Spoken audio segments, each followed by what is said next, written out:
Salut, c'est Baptiste. Aujourd'hui, je te propose de suivre avec moi, au cours de cette petite série de vidéos, le montage de mon Shum LD3 pour la saison 2025. T'es prêt? On y va.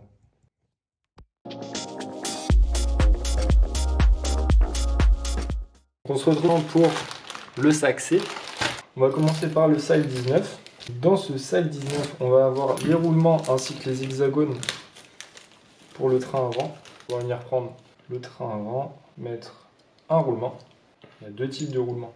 Il faut bien faire attention. Il y a un roulement épais et un roulement fin. Le roulement épais et le roulement fin. Le roulement épais, il va aller du côté extérieur et le roulement fin du côté intérieur de la voiture. À l'extérieur, on met le roulement épais. À l'intérieur, on met le roulement fin. Avant de mettre le roulement extérieur, on va venir mettre sur l'axe.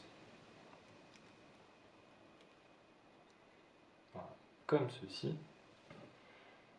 La petite rondelle à l'intérieur. Ensuite, on va venir mettre le nil stop. On va pas venir le bloquer complètement, je vais vous montrer après comment on fait pour le bloquer. Ensuite, on va venir mettre l'hexagone. On met la goupille dedans. Et après, chez Shum, il n'y a pas besoin de vis pour tenir la goupille et l'hexagone. C'est un joint qui fait tout le tour de l'hexagone qui tient en place. Pour venir bloquer ce nil stop, vous allez prendre la jante qui est fournie dans le kit, mettre en place l'hexagone et vous allez serrer comme ça. Ça va vous faire une meilleure prise en main pour serrer. Ça va être bien bloqué. Voilà, c'est bien bloqué. On va faire pareil de l'autre côté. Cette partie-là, elle est finie. On va passer du coup au sac numéro 20. On va avoir les pièces qui vont permettre de relier les triangles au train avant. Pour ça, on a les deux axes et deux petites vis sans tête qui vont venir bloquer les axes. On va prendre la cellule avant, les triangles. Là, dans ce setup-là, on va faire l'empattement le plus long possible. Au niveau des triangles, les trous de fixation d'amortisseur, ils vont aller vers l'avant de la voiture. Donc on met en place le triangle, l'axe. On fait pareil de l'autre côté. On va venir avec les petites vis sans tête, avec un peu de frein filet, bloquer les deux axes pour éviter que le triangle ait trop de jeu à cet endroit-là. Par exemple, là d'un côté, le triangle est libre, mais il n'y a pas de jeu. Mais que de l'autre côté, le triangle est libre aussi, mais on va voir qu'il y a un léger jeu. Donc ce jeu-là, pour le rattraper, on va venir desserrer la petite BTR de ce côté-là. On va venir pousser l'axe pour le reculer et pousser le triangle au maximum. Et venir bloquer la vis BTR. Et du coup là, plus de jeu et ça reste libre. Et pareil de l'autre côté. On retourne la pièce. On va venir mettre le pare-choc avant. On va venir la visser avec la petite vis qui est fournie. Si pas besoin de frein filet, ça tient très bien sans. Sur la tour, on va avoir le protège-tour en plastique qui va venir sur le dessus, mais qui va aussi permettre d'éviter, dans le cas où vous vous retournez sur moquette, que la tour accroche la moquette et que ça la déchire, pour éviter que le club soit pas très content, que vous ayez déchiré la moquette. Et vous prenez le nil stop qui va juste derrière pour venir fixer la protection. Ensuite, on va venir clipser la rotule et la chape ensemble. Vous prenez la pince, faites pareil de l'autre côté. Ensuite, vous allez prendre les deux biellettes qu'on a fait dans la première partie pour le pincement avant. Donc ça va être les deux biellettes les plus longues. Vous venez la clipser côté Ackerman, puis côté fusée.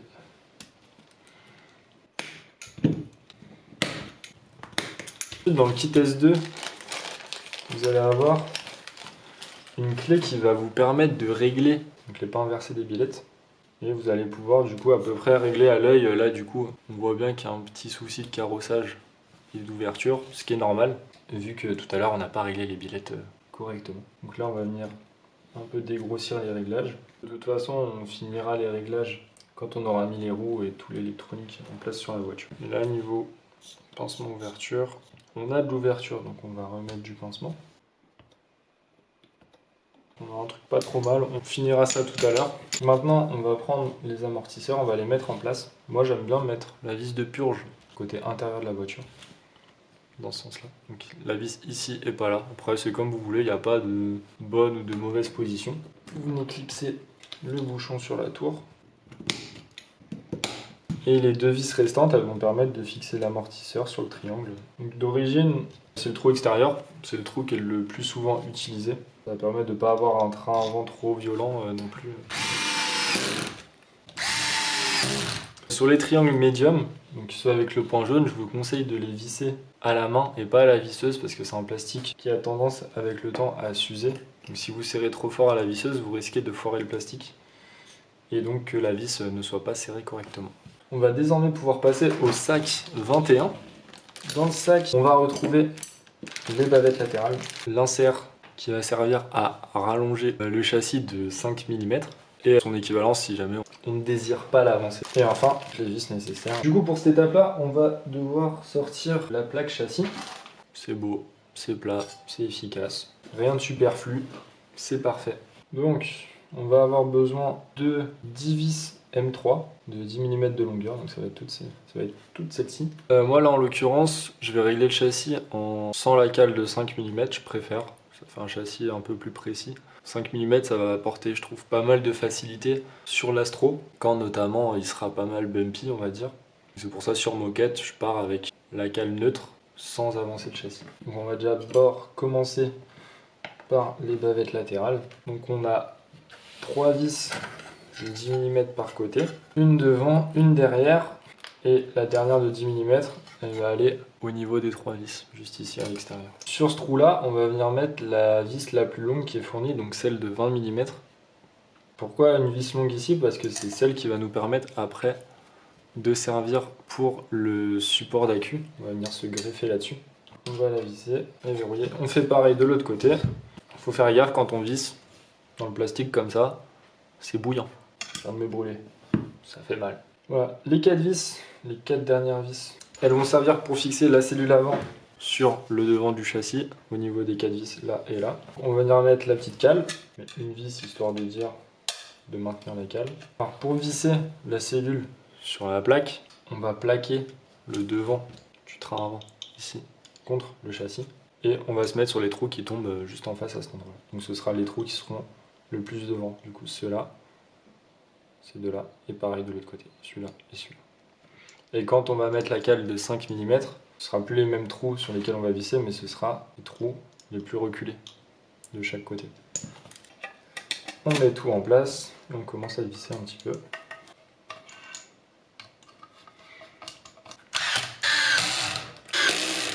Une fois que ça c'est fini, on va passer au sac suivant. Et ouais, c'est rapide. C'est le sac numéro 22. Qu'est-ce qu'on va trouver là-dedans? Dans ce sac, on va trouver une partie de la boîte de transmission avec la boîte gauche, le pignon intermédiaire et l'axe principal, l'axe de slipper. Moi perso sur moquette, j'utilise la boîte plastique mais renforcée en carbone. Ça permet d'avoir moins de flexion sur les gros appuis et du coup d'avoir une voiture pareil toujours plus précise. Donc ça je l'utilise uniquement sur sur moquette pardon. Et la boîte classique, je l'utilise sur Astro. Sachant que les deux boîtes ont exactement la même longueur, c'est juste le plastique qui va venir changer. Vous pouvez la reconnaître, que ce soit sur les photos ou même vous dans votre caisse. C'est les boîtes avec les points gris. Donc comme pour les triangles, c'est pareil. Sur les triangles, on a les petits points gris pour les triangles carbone, les points jaunes pour le médium, et quand il n'y a pas de points sur les triangles, ça correspond aux triangles stiff, du coup les hard. Pour en revenir à ça, on va mettre le premier roulement pour l'axe de slipper dans son emplacement, puisqu'ici tout va bien. On va mettre l'axe de slipper. Et ensuite, pareil, pour la fiabilité sur le long terme, vu que je roule pas mal avec la voiture, et qu'en modifié on utilise des gros moteurs, ça va jusqu'au 4,5 en 4.2, pour prévenir un peu la casse, même s'il n'y en a pas, j'en ai pas eu à ma connaissance, mais c'est pour prévenir. J'utilise le pignon intermédiaire usiné en CNC, donc c'est un pignon blanc, tandis que le pignon d'origine, lui, c'est un pignon moulé, et il a une couleur un peu beige, un peu brune. Donc celui-là je le garde en spare, au cas où, et du coup je mets directement le CNC quand je roule en modifié. C'est un peu plus solide et tout ça. En stock, il n'y a pas de souci, vous pouvez utiliser le pignon moulé ou même en modifier si vous roulez avec des 8,5, 7,5, il n'y a aucun souci là-dessus, ça fait très largement l'affaire. On va venir mettre les roulements dans le pignon. Ensuite, on va mettre en place l'axe du pignon intermédiaire. Sur cet axe, vous allez avoir un espèce de méplat juste ici. Ça va permettre de le clipser dans la boîte de transmission. Donc ça va être du côté gauche de la boîte. Quand vous allez le mettre, il faudra bien le clipser et vous allez voir, vous n'allez plus pouvoir le tourner. Là, c'est pas possible. Si je le mets de l'autre côté, je peux tourner l'axe, c'est que c'est pas bon. Il faut bien mettre le méplat vers le haut. Et là, il est bloqué. Je peux plus le tourner. Donc je le mets en place. Je mets le roule d'idle gear en place. On va ouvrir le sac 23. Donc le 23, ça va être l'autre partie de la boîte de transmission. Là, celle-là, toujours pareil, je la mets de côté pour l'astro, puisque je vais utiliser la cellule carbone. Cette fois-ci, on va prendre le gros roulement qu'on va venir mettre à l'extérieur de la boîte. Donc ça va être côté couronne. On va venir fermer la boîte de transmission. Et on va venir du coup visser les deux boîtes ensemble à l'aide des 3 vis de 16 mm de long, ces 3 vis là. Celles-là, je préfère les visser à la main pour bien ressentir le moment où ça commence à serrer, pour pas vriller la boîte et avoir des problèmes d'alignement qui pourraient potentiellement endommager les pignons intermédiaires. Et pour l'arrière, donc la vis qui va aller ici, ça va être la vis avec la grosse tête, on va dire. De toute façon, il n'y en a qu'une seule comme ça, bien serré pareil. Jusqu'au moment où ça bloque. On remet le roulement qui est tombé entre temps. Et ensuite, on va venir mettre la plaque moteur qu'on va visser avec... avant de mettre la plaque moteur, pardon, j'ai failli oublier. On va venir fixer le protège-couronne. Le protège-couronne, il va venir se clipser sur ce trou-là et ce trou-là. Il glisse par derrière. On va venir le visser avec les petites vis en bout 1,5 fraisé. On va venir poser ça sur la boîte de transmission. Le doux bruit de la vis dans le plastique. Et après, toujours, on vérifie que ce soit vraiment libre dans la transmission, qu'il n'y ait pas de bruit bizarre, qu'il n'y ait pas de point dur. Après, vous pouvez mettre de la graisse dedans pour pouvoir limiter l'effort à l'intérieur, pour pouvoir prévenir un peu l'usure. Donc soit vous utilisez la graisse rouge qui est fournie d'origine, soit vous pouvez utiliser de la graisse noire que vous avez. Moi, je préfère la graisse noire parce que c'est un stock que j'avais et surtout que je l'ai en seringue. Du coup, c'est beaucoup plus facile à mettre. Vous mettez, puis vous faites bien tourner histoire d'en étaler partout. Après, il ne faut pas hésiter à enlever l'excédent qui va ressortir. Parce que sinon, ça risque de faire des points durs dans la transmission avec le temps. Vous l'essuyez sur un chiffon, un sopalin, un microfibre, ce que vous voulez, sur le t-shirt. Pas un t-shirt choum, parce qu'un t-shirt choum, ça se respecte. Une fois que c'est tout mis en place, que tout est bien bloqué, tout est bien libre, graissé correctement et bien vissé, on va passer au sac 24 qui concerne celui-là, le slipper. Dedans, vous allez retrouver les pattes de slipper, la couronne et le système de slipper. Pour commencer, moi je dégraisse toujours le filetage de l'axe du slipper parce que comme vous avez pu le voir pour les vis de piston qui sont pas mal sales, c'est surtout après pour éviter que le nip stop qu'on va venir mettre par dessus avec le ressort qui se dessert au cours d'une manche avec la chaleur et du coup ce qui va entraîner un slipper peu constant lors de la manche. Du coup bien dégraissé, après ça fait le taf, pas besoin de frein filet vu que c'est un nip stop, ça fait largement l'affaire. Vous prenez un chiffon propre, nettoyant frein et vous venez bien dégraisser le filetage 2-3 fois. Hein. Une fois que ça c'est fait, on va pouvoir procéder au montage du slipper. Donc on va prendre la plaque de slipper, celle qui est la plus plate, puisque l'autre, celle qui a le gros départ, elle va servir pour l'axe du slipper qu'on a le clipsé dessus. Donc celui-là, on va venir le glisser dedans. Voilà, ça glisse tout seul. Ensuite, on va prendre notre couronne, le roulement qui est fourni avec. On va mettre le roulement au milieu de la couronne. Le premier pad de slipper, on va le mettre derrière, bien correctement.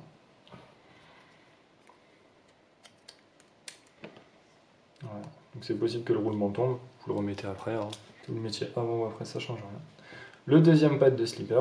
Ensuite, vous pouvez refermer le slipper bien dans l'axe et vous glissez l'axe comme ceci, bien dans son emplacement.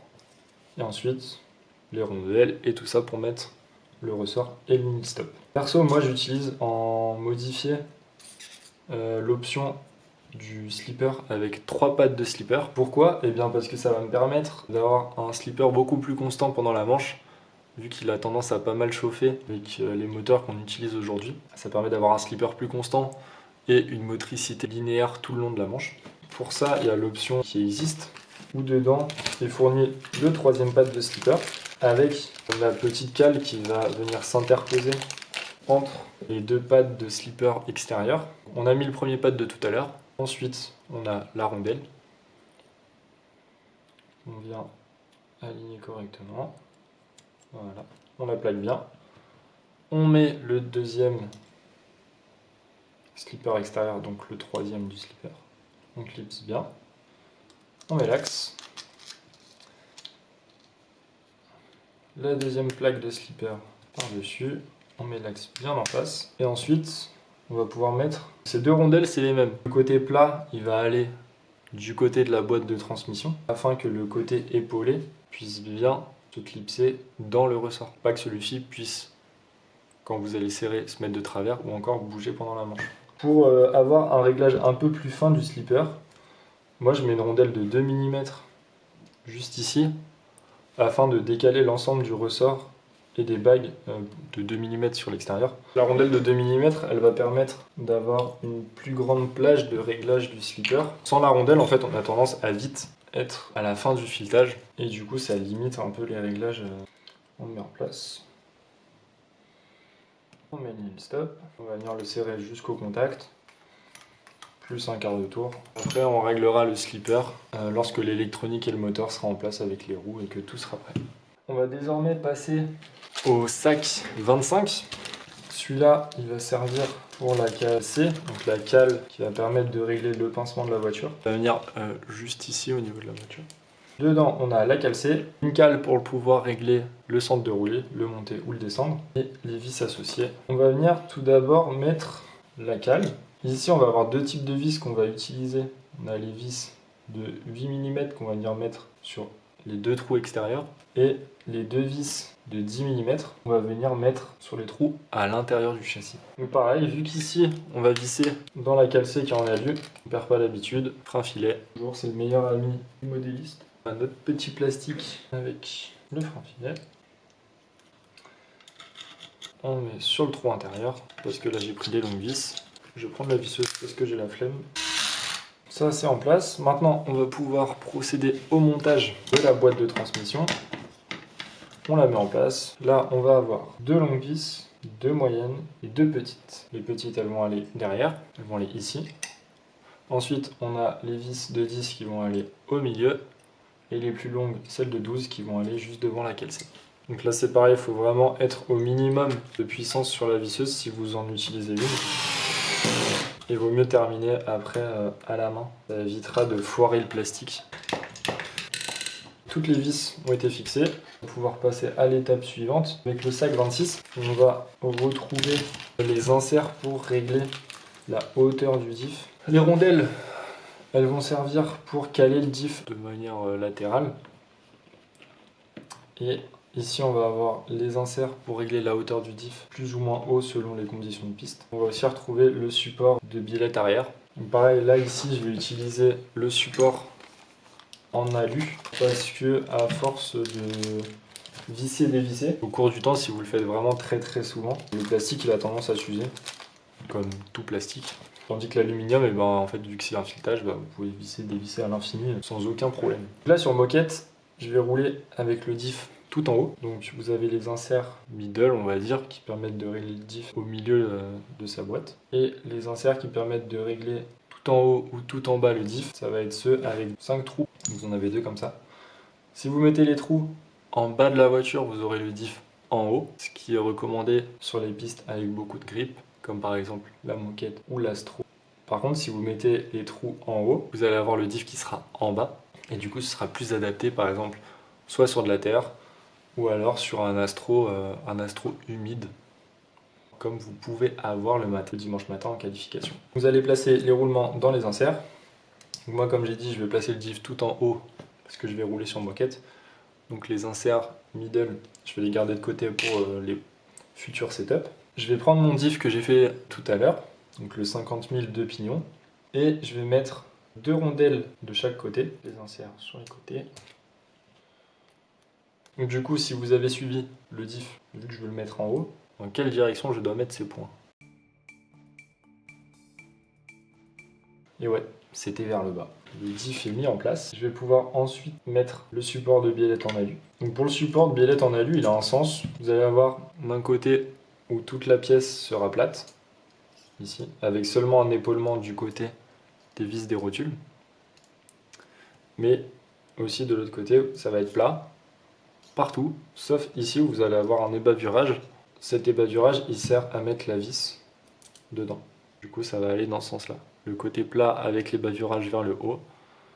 Le côté plat avec l'excroissance de filetage vers le bas. Le diff et le support est mis en place. Maintenant, on va faire un peu tourner le tout pour que la graisse qu'on a mis tout à l'heure se mette sur le diff. Et on va pouvoir ensuite passer du coup à la dernière étape du sac C qui est l'étape 27. Dans ce sac, on va avoir les supports d'aileron arrière, mais aussi les rotules qui vont permettre d'accrocher les suspensions sur la tour d'amortisseur arrière. Elle aussi se trouve dans le sachet S2. Elle existe aussi en carbone, ce qui est pas mal sur le gris. On va commencer par les supports d'aileron. Les supports d'aileron, comme vous pouvez le voir, ils sont pas droits, ils sont pas pareils. Il y a un à gauche et un à droite. Le but, ça va être de mettre les 2 vis qui vont fixer l'aileron le plus proche possible. Et ça doit donner ça. Voilà. Donc les deux convergent vers l'arrière de la voiture. On va prendre la vis à tête fraisée, qu'on va mettre juste ici. De l'autre côté, on va prendre la rondelle chromée, un heel stop, on va venir visser. On va bien serrer là pour le coup. Voilà. Et on fait pareil sur l'autre support d'aileron. Ensuite, les 2 rondelles d'aileron, on va les mettre ici en attendant. On les visse à moitié, hein. On les mettra en place quand on aura découpé l'aileron. Ensuite, les 2 pièces qui restent, c'est pour attacher les amortisseurs à la tour. Donc vous avez une rotule ici avec un heel stop qui va venir juste derrière. Personnellement, j'utilise des rotules qui sont plus longues. Ça va permettre en fait de régler l'amortisseur de manière à ce qu'il soit le plus perpendiculaire possible à la tour et donc de pouvoir mettre des rondelles entre la rotule et la tour d'amortisseur pour pouvoir l'avancer. On va mettre ces rotules là qui, comme je l'ai dit, sont plus longues et permettent de mettre 2 à 3 mm entre la tour et la rotule. On va prendre 2 mm. Moi j'aime bien mettre 3 mm, après c'est... Entre 2 et 3 c'est pas mal je trouve. Et moi je roule souvent sur l'avant-dernier trou, le deuxième trou en partant de l'intérieur. Une fois que ça c'est monté, on va venir l'installer sur... On va venir le fixer sur le sac 28 qui est dans le sac D. Du coup dans le sac 28, on va avoir le capot du différentiel. On va venir placer la tour juste devant. Les 2 vis longues, on va pas s'en occuper pour le moment. On va prendre 4 vis de 12 mm de longueur, donc ça va être les petites. On les met en place dans la tour. On va venir les visser. Une fois que c'est en place, on va venir mettre le capot sur le diff et le visser. Donc les 2 vis longues, 20 mm de long, elles vont aller sur l'arrière du capot. Et les 2 vis courtes, elles vont aller devant, au niveau de la couronne. Une fois que c'est bien serré, on va attaquer le sac 29. Ça va être les triangles arrière ainsi que les fusées. Comme le train avant, dans le kit, sont fournis les triangles médium avec le point jaune. Sur moquette, je vais utiliser les triangles carbone avec le point gris. Et les jaunes, je les réserve sur l'astro glissant ou l'astro un peu bumpy. Donc ça va être ces triangles-là que je vais utiliser, ceux avec le point argenté, le point silver. Et pour les fusées arrière, pareil sur moquette, je vais utiliser les fusées en alu pour plus de précision et moins de déformation lors des gros appuis. Je mets de côté les plastiques que je vais utiliser sur Astro. Aussi pour les inserts de fusée. Donc dans le kit sont fournis les inserts de A à D et en option ou dans les kits du Dirt sont fournis les inserts de E à G. Ils vont permettre d'élargir la position de la fusée sur le triangle. Imaginons que là, dans notre cas, on a les A, la fusée serait comme ça. Et si on utilise par exemple les G, la fusée sera légèrement décalée sur l'extérieur de la voiture. Donc ça va permettre un autre point de levier en virage. Là, dans notre cas, ça va apporter un peu plus de rotation sur moquette. C'est à noter aussi que quand vous utilisez les inserts du Dirt, il faut aussi utiliser les cardans qui seront plus longs cette fois-ci. Les cardans, c'est ceux-là. Ici on a tous les inserts. Moi en l'occurrence je vais utiliser les inserts H. Donc tous les autres je vais les mettre de côté. Du coup je vais prendre ma fusée côté extérieur. Je vais insérer l'insert un peu forcé. Si jamais vous voyez que ça force vraiment trop, vous pouvez limer, mais alors vraiment très légèrement l'insert. Mais normalement, vous n'avez pas besoin de le limer. Une fois que vous êtes bien placé dans l'axe, vous avez juste à appuyer. Il faut bien mettre, en l'occurrence, là je vais régler la caisse comme ça, mais le trou vers l'extérieur de la voiture. Donc vers le côté où il y a le roulement le plus gros. Une fois que ça c'est mis en place, vous allez prendre votre triangle. C'est pareil, comme les triangles avant, les triangles arrière, ils ont un sens. Vous avez un côté où le triangle est assez plat, on va dire, et l'autre côté qui est plat. Jusqu'à ce niveau-là, vous allez avoir une excroissance qui va aller vers l'avant. Si vous regardez la voiture par-dessus et que vous mettez votre triangle gauche dans cette position, vous allez avoir la fusée qui sera beaucoup plus en avant. Tandis que si vous mettez dans l'autre sens, donc avec l'excroissance sur l'arrière, vous allez avoir la fusée qui sera reculée. Donc un empattement plus long. Sur moquette, en général, on a tendance à mettre l'empattement le plus long parce qu'il y a beaucoup de grippe. Mais par exemple, sur Astro glissant, on va avoir tendance à retourner le triangle et à le mettre l'excroissance sur le devant de la voiture pour pouvoir avancer la fusée et donc reculer les masses et avoir plus de grippe sur le train arrière. Donc là, je vais rouler sur moquette. Donc dans quel sens est-ce que je mets le triangle? Et ouais, c'était dans ce sens-là, l'excroissance sur l'arrière de la voiture. Donc là, je parlais du triangle gauche. On va mettre le pin sur le trou extérieur du triangle. Ensuite, on va prendre les toutes petites vis qui sont fournies, de 1,5. On va venir bloquer l'axe sur le trou du milieu, avec les cales qu'on a ici fournies. Si on veut la fusée le plus en arrière possible, on va la reculer au max. On va donc mettre les rondelles, les cales, sur le devant de la fusée, vers l'avant de la voiture. Donc ce qui est pratique, c'est que ces cales-là, on n'a pas besoin de démonter la fusée pour régler l'empattement. On clipse juste comme ça et c'est assez rapide à régler. Et contrairement à ce qu'on peut penser, ça bouge pas pendant la manche. On peut pas. J'ai jamais eu d'écho et personnellement, j'ai jamais eu de clips qui partaient au cours d'une manche. Et on fait pareil de l'autre côté. Donc maintenant, on va passer au sac 30. Dans ce sac, ça va être les cardans ainsi que les hexagones. Donc d'origine, ce que je vous disais tout à l'heure, c'est que c'est les cardans CVD. On peut les utiliser sur le mouillé ou sur la terre, ça marche très bien. Et les hexagones avec les roulements. Donc on va monter les roulements, le gros roulement sur l'extérieur, l'entretoise chromée qui va aller entre les deux roulements. À l'intérieur, ce sera le petit roulement. Pareil de l'autre côté. On va mettre les cardans UJ.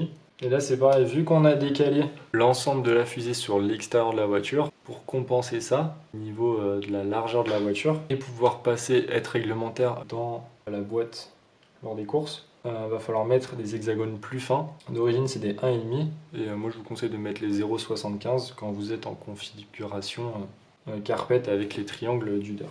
C'est avec les hexagones au-dessus, ce sera marqué le point 75. Donc, comme le train avant, on va mettre la goupille dedans. Ensuite, ce sera maintenu avec un joint torique. Donc si vous mettez le joint en premier ou la goupille, mais que quand vous mettez le joint, la goupille s'en va, pas de souci. Vous prenez un petit tournevis, vous allez écarter légèrement le joint. Vous allez le glisser entre l'hexagone et la fusée. Vous allez glisser comme ça la goupille dedans et vous allez tourner jusqu'à tomber dans le trou. Et après, paf! C'est bon, c'est dedans. Une fois terminé, on va passer à la suite avec le sac 31. Dans ce sac-là, on va retrouver tous les inserts qui permettent de régler le pincement de la voiture, mais aussi les plaques qui vont venir sur le dessus des fusées, avec les axes de triangle. Donc vous avez des réglages qui vont de 0,5 degrés de pincement à 4 degrés, avec une cale tous les 0,5 degrés. Donc ça fait 0,5, 1, 1,5, 2, 2,5, 3, 3,5, 4. Donc là, je vais rouler sur moquette. Je vais mettre les cales avec le moins de pincement. Donc ça va être les cales de 0,5 degrés. Donc il faut faire attention à bien nuancer le 0,5 et le 1 degré. Le 0,5, ça va être la cale ou le point qui est juste ici. C'est un demi-point. À la cale de 1 degré, où là ce sera un rond complet. Donc je vais prendre celle avec le demi-cercle. Sachant que 1 point signifie 1 degré. Donc la moitié d'un point signifie 0,5 degré. Les autres cales, je les mets de côté pour pouvoir setuper la caisse selon les pistes sur lesquelles je me rends. On va venir mettre les inserts de pincement dans la cale C. Pour ça, sur la cale, vous allez avoir le trou à l'extérieur avec un trait qui part sur le côté, donc ce trait-là. Ce trait-là, il faut toujours qu'il soit à l'intérieur de la voiture, en direction de l'intérieur de la voiture. On va prendre sa cale, on va le placer dans la cale C avec le trait vers l'intérieur de la voiture. Pareil de l'autre côté. Une fois que ça s'est mis en place, on va prendre nos triangles. Ici on a le gauche et là on a le droit. On place l'axe dedans. Dans le lot, il va y avoir une boule plastique. Donc celle-là, elle va aller sur l'arrière de la voiture, donc sur l'arrière du triangle. Venir la placer dedans. Elle est un peu dure à mettre, mais c'est normal. On fait pareil de l'autre côté. Et cette boule-là, avec le temps, dans la cale D, elle va avoir tendance à se fissurer. C'est tout à fait normal, c'est pas grave si elle est fissurée. De toute façon, elle pourra pas casser davantage puisqu'elle sera sertie dans la cale D qu'on va venir mettre par la suite. On vient mettre nos triangles dans les inserts de pincement, le cardan dans la sortie de diff, pareil de l'autre côté. Une fois que c'est mis en place, on va pouvoir, soit maintenant, soit on pouvait le faire avant, mettre les plaques sur le dessus des fusées. Donc les plaques ici. Soit le trou extérieur, soit le trou intérieur. Moi, j'aime bien rester sur le trou extérieur et mettre la rotule sur l'intérieur pour avoir une biellette semi-courte. Donc on va mettre ça en place. Vu qu'on vise dans de l'alu, pareil, comme toujours, on ne change pas sur le frein filet. Et ensuite, on va venir installer les rotules sur les fusées. Pareil, frein filet plus rondelle de 2 mm, de 3 mm, pardon. Donc moi, je le mets sur le trou le plus à l'intérieur de la voiture. On va partir sur le sac numéro 32. On va avoir pas mal de rondelles avec la cale D, mais aussi les rotules pour les carrossages arrière, ainsi que les cales pour l'anti-cabrage. Ici sur moquette, on va rouler avec 1 degré d'anti-cabrage, donc avec la cale où c'est marqué 1 dessus. Et dans le kit, c'est aussi fourni une cale où il n'y a rien de marqué dessus. Cette cale-là, elle va servir quand vous allez décider de rouler avec la cale C sans la cale qui est dessous celle-ci. Donc de baisser la cale C. Quand vous allez baisser celle-là, pour garder une géométrie similaire, il va falloir mettre cette cale-là sous la cale D, enfin, entre la cale D et la cellule, pour pouvoir garder le même angle et du coup travailler de la même façon. Donc là, en l'occurrence, je vais rouler avec la rondelle sous la cale C. Donc je ne vais pas avoir besoin de celle-ci. On va mettre la cale D en place, on va bien la clipser. On n'oublie pas la cale pour le 1 degré d'anti-cabrage. On la met en place. On va venir prendre les 2 grosses vis qu'on va glisser contre. Une fois que ça c'est en place, on retourne la voiture. On va venir installer la rotule avec les rondelles. Perso sur moquette, je roule avec 4 mm derrière. Donc là dans le kit, ils fournissent de quoi mettre 2,5. On va prendre les 2 rondelles les plus épaisses qui sont fournies pour faire 2 mm, un peu de frein filet et une rondelle de 2 mm et ainsi arriver à 4 mm. Moi je les mets sur le trou à l'extérieur. Quand c'est mis en place, on vient mettre les cardans dans les sorties de diff et on va pouvoir installer du coup les biellettes qu'on a montées au tout début du châssis. On va pouvoir passer au sac 33. Donc avant ça, on va installer donc avec les 2 rotules qui nous restaient de tout à l'heure sur les triangles inférieurs arrière. Donc sur le trou du milieu, ça fait très bien l'affaire, hein. C'est le trou sur lequel on roule le plus souvent. Comme ça, après, on va pouvoir fixer les amortisseurs dessus. Donc comme à l'avant, moi je mets les vis de purge sur l'intérieur du châssis. Voilà. Donc on va passer désormais au sac 33. Donc le sac 33, ça va être l'installation du moteur. On retrouve du double face, les rondelles permettant de fixer le moteur sur la plaque moteur, un tube d'antenne pour ceux qui roulent avec des antennes, le petit support d'antenne, enfin, 2 petits embouts filetés qui vont permettre sur la plaque S2 de venir se placer juste ici avec un point de cyano. Ça va permettre d'avoir la plaque Vario en S2, du coup en plastique, pour avoir une plaque légère. Ou sinon, en option, vous disposez, et moi je roule souvent avec Astro et même sur moquette, avec la plaque laiton. Ça permet d'ajouter 30 grammes sous le variateur et d'avoir une bonne répartition des masses sur la voiture. Et ce qui est pratique, c'est qu'on peut la régler sur 3 positions, plus ou moins en avant, avec les 3 trous juste ici. Permettre d'avancer plus ou moins le vario. Pour la fixer, on va se munir des petites vis, peut-être frisées, les plus petites qu'il y a. Sur moquette, moi je roule avec la plaque le plus en avant possible, donc ça va être les trous qui sont le plus sur le devant. On va s'occuper désormais du sac 34. Donc le 34, ça va être le support de batterie. Dedans, on aura une mousse qu'on peut mettre ou non au milieu du châssis pour un peu amortir les chocs. Moi perso, je roule sans, jamais eu de problème. Et du coup, dans ce sac, on va avoir donc les bavettes, les barrettes latérales pour mettre l'accu, la batterie, qu'on va pouvoir plus ou moins avancer selon ce qu'on recherche. Plus de poids sur l'avant ou plus de poids sur l'arrière. Les petits loquets qui vont venir fixer la batterie avec les rondelles selon si on roule avec des gros accus ou non. Moi je roule avec des accus LCG, donc les plus fins, qui n'ont pas besoin des rondelles, elles ne servent à rien dans ces cas-là. Si vous roulez avec des gros packs, là à ce moment-là il faudra ajuster et suivre la notice pour mettre les bonnes rondelles au bon endroit. Donc sachant que je roule sans les gros packs, avec les petits packs, je vais utiliser les petites vis de 14 pour pouvoir fixer les plots. Les autres vis, elles vont servir si vous utilisez du coup les rondelles pour caler les gros accus. Donc on va prendre le tournevis de 2, on va mettre la vis et la cale. La rondelle, elle ira sous la cale et on va venir visser tout ça. On va faire ça sur les 3 autres plots d'accus. Une fois qu'on a monté nos 4 plots, on va venir mettre en place. Donc ici, moi, je vais la mettre le plus en avant possible. Et avec les écrous de stop qui sont fournis, on va venir la bloquer au niveau de la vis de la bavette qui dépasse. Et comme ça, on va pouvoir venir glisser la batterie à cet endroit-là. Et voilà, on a terminé sur le montage de ce Shoom LD3. Il ne reste plus que l'électronique à poser. Et du coup, voilà l'auto terminée avec tout l'électronique de monter dessus. Donc franchement, ça claque. Moi, je trouve ça vraiment beau. Hâte de rôder tout ça sur la piste, c'est pépite. Donc plus que la carreau, les pneus et l'aileron. Et ce sera parfait. En tout cas, merci d'avoir regardé ces vidéos. J'espère que ça vous aura plu, que vous aurez appris des trucs sur la caisse qui vont vous faciliter la vie en piste et lors du montage. Et si vous avez des questions, n'hésitez pas à me les envoyer par message, que ce soit sur Facebook, Insta, TikTok ou même dans les commentaires YouTube. Je vous mettrai toutes les références des options que j'utilise sur la caisse en description pour que vous puissiez les retrouver plus facilement. Allez, à bientôt!